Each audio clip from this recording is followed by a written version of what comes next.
What's up, y'all? I'm Caitlin Leggett, your favorite journalist, digital media, all the things watched athlete girly. And we about to get into how I got into news. I've talked about it a little bit before, but we just gonna go into my path into news, into sports, and some of what I'm looking forward to in the future. But let me just get a little bit more comfortable. Give me 1 second. Okay, let's get into it now that I'm a little more comfortable. Basics. So, let's talk about what I do right now. Presently, I am a news and sports reporter working in a town in West Texas. And I'm on a 2-year contract, and we have something in our contract that allows us to basically move to another station within our same parent company should we choose after our first year. So I'm actually coming up on my first year. Prior to this, I have worked in news for about 6 or so years. I worked all throughout college in news, and it really started before that. So I always had a background in writing. I loved writing poetry, creative writing, not necessarily stories, but like sometimes short stories, poetry, prose, that type of thing. And when I got to high school, I started a newspaper along with some of my other classmates and an advisor. And it was called the Voyager Voice. And we didn't have a formal paper at the time. So I was a feature editor. We had a sports editor. We had different, hands in putting this all together. But it was literally a physical newspaper. I actually think one of my friends, she sent me a video or like a picture of it not too long ago. So I have to go and find that. But yeah. So that was my introduction into news, and I didn't think that it would lead me to where I am today. But at that time, I was slowly building the foundation because I was learning about news gathering skills like interviewing, doing research, photojournalism, all the different things, the who, what, when, where, why of news. I was learning how to write AP style, all these different things. Cool. So from there, I actually got an internship with a radio station out of Durham, North Carolina called WUNC, NPR's WUNC Radio. And it was just a little summer internship. Like I actually had applied for it the year before and I didn't get it. And then the next year I got it over the summer, and it allowed me to essentially tell a story from start to finish, a full production, radio style throughout the summer. Now, this happened to be right before or leading into COVID. So let's say I got this, we started the newspaper maybe my junior or senior year. Maybe I got the internship the summer going into college. I want to say maybe like my freshman and sophomore year. And that internship is literally like my catalyst into like being a full-on journalist. I had an amazing mentor there. I've talked about her before, Kamaya Truitt Martin. She literally gave me my foundation into journalism. And I worked remotely all throughout school. So I was literally like turning stories over the summer. And then during the school year, I was doing administrative work. So I was helping actual journalists that worked there, like set up interviews, doing research for them, like literally whatever they needed, I was doing it. Cool. So from there, I was playing volleyball throughout all of this. I went from Boston back to North Carolina. I transferred schools. And all of this, again, was just like on my own recognizance, right? No one was telling me where I needed to go, what to do. I just knew like, okay, how am I going to get into news? And at this point, I was now like a mass communication major, and I didn't directly major in journalism. But I was like, okay, I think I want to do something in maybe PR, communications. I don't know. So I have to stay in the field. And I did not go to a traditional J school. So from there, when I got back to North Carolina Wesleyan, when I got back in North Carolina, I continued working that internship all throughout college. And I was looking at other internships in the area. I shadowed a smaller station within the Rocky Mountain area. And that wasn't as fruitful just as far as like hands-on learning, but it did give me, another stepping stool into what I needed to learn. And the biggest thing that probably like put me out there was that I ended up helping co-found a campus news channel while I was in college. And so it was under the media club, and it was called the BGA News. And during this time, right, we're post-COVID, we're giving information about like about what the school is doing, about games on campus, about what you have to do to stay safe, like all these different things. And this lasted maybe like, let's say a year or two, and this gave me my first on camera experience, right? So prior to this, everything I was doing was like print writing, digital writing. Through my internship, I was able to create some social media challenge or social media channels that allowed me to do some things like on camera, but not traditionally in front of like a actual camera, right? In front of a phone more so, or on social media. I keep that going. And I was able to put together my first reel from there. Still didn't know like exactly what I needed to do. No one was telling me where I needed to go, how I was gonna transition into being into news. And so from there, once I graduated college, finished playing volleyball, like got back from Scotland, all of that cute stuff, I took a job in Charlotte as I was working on like the backside of news. So like controlling the playlist that actually keeps everything. I can't even think of the name of what I was doing at the time. I was like a tele something, but I was literally working on the other side of news, but I was still working at a news station. So I was like, okay, at this point, I'm like reaching out to different people at the station to see what I can shadow, to see what I can learn there. I had moved to Charlotte. I was in Charlotte all of maybe like 6 months before I got another opportunity from someone that I knew who was working for MSNBC at the time, and she was working in a production assistant, dual personal assistant role. Now, I didn't know this at the time. I knew it was like a PA role, which is usually a production assistant. But essentially, she threw me a lob, ended up getting that role. That was one of like the best and worst experiences of my life.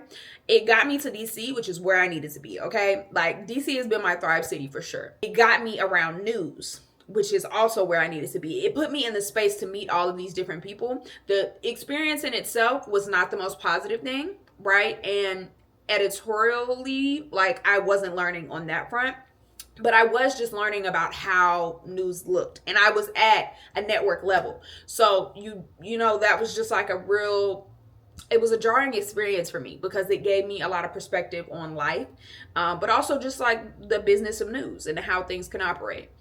And so we fast forward through that, and from there we get into local news, which gave me what I am today. I was able to work at a news station in DC called NBC4, and I was able to shadow literally every week. Like literally, I was working myself to death, but it was because I knew I needed to put together the best reel. And that was what I was doing at this point, was doing everything I could to learn the skills that I needed, but also put together a bomb reporter reel so that I could send this out to news directors and say, hey, I'm looking for a job and I'm hungry, okay? And so I gained so many amazing mentors within NBC4. I'm talking about from colleagues to like my direct supervisors. That was absolutely my best experience. Like there's so many names I could go down, but I was working as, let me tell you, I got excited. I was working as an assignment editor and a production assistant.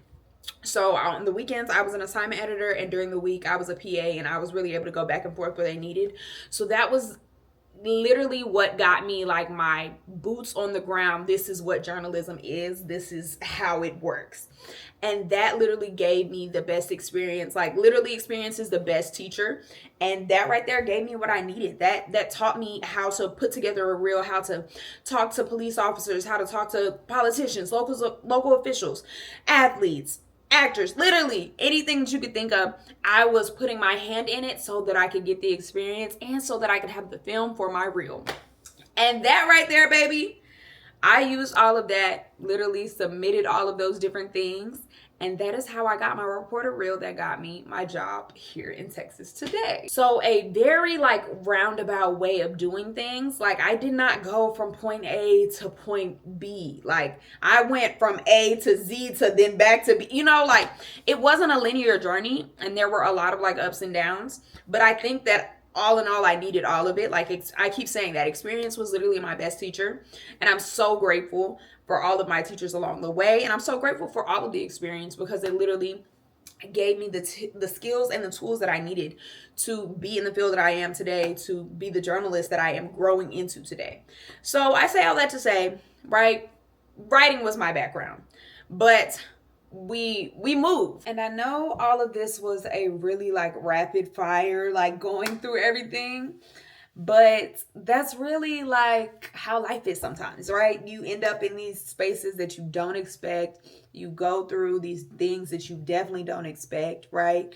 And you learn from them all. So I think all in all, I'm really grateful for all the experiences that I had journalism wise, right? Because I was able to go from working in, when I was first in North Carolina, I was able to go from working in like music and culture and kind of like entertainment journalism in that space and that was how I kept my name in the mix. I was like, oh, there's a concert here, I have an in. Oh, I have a rapper friend. Oh, like I was putting my name in everything. And so I think the biggest thing is like when people say self-starter, they literally mean that. They mean that you have to care so much that you will make something out of nothing, right? Because at this point, you're trying to better yourself, right? That's also why I still take a lot of the opportunities that I take, because I need the reps, okay? I need to be on the field. I need to be on the sideline. I need to be on the court. I need to be in the room. I need to be in the space. I need to be bettering myself.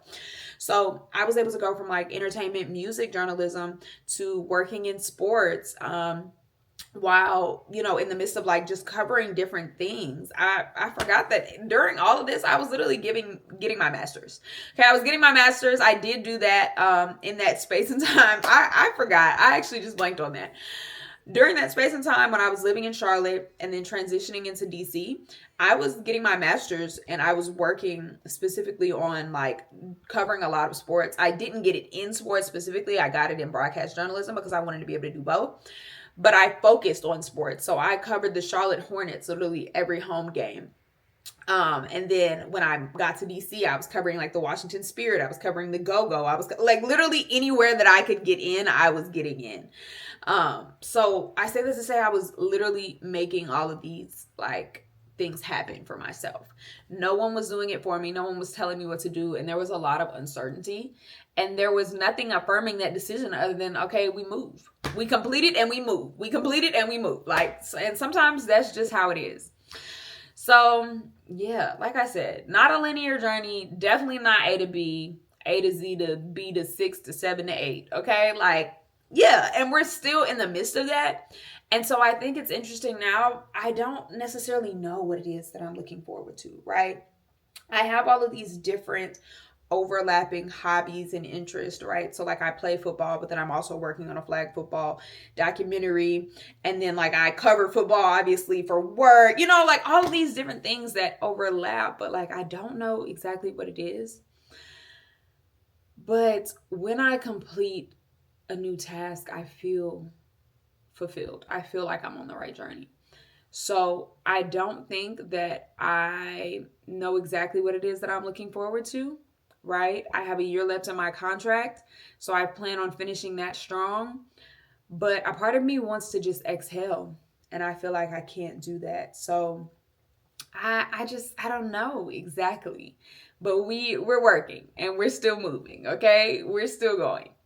Yeah, but I feel like that's it. That was my journey, and it's still going. So I'll let y'all know when I have updates. Thanks so much for tuning in. Like and subscribe, and let me know if you have questions, because I think a large part of why I started this channel was like when I was younger, I didn't have anybody to tell me what to do. I didn't go to a J school and I didn't know what I was supposed to do next.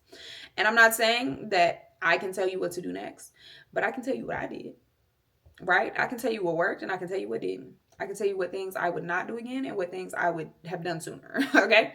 But granted, like I said, I needed every experience that I had, so I wouldn't have changed a thing. But, yeah. Anyways, love you guys. Bye. 'Cause baby girl, you shine. And we gon' do it big. And maybe get a crib. Hey, maybe.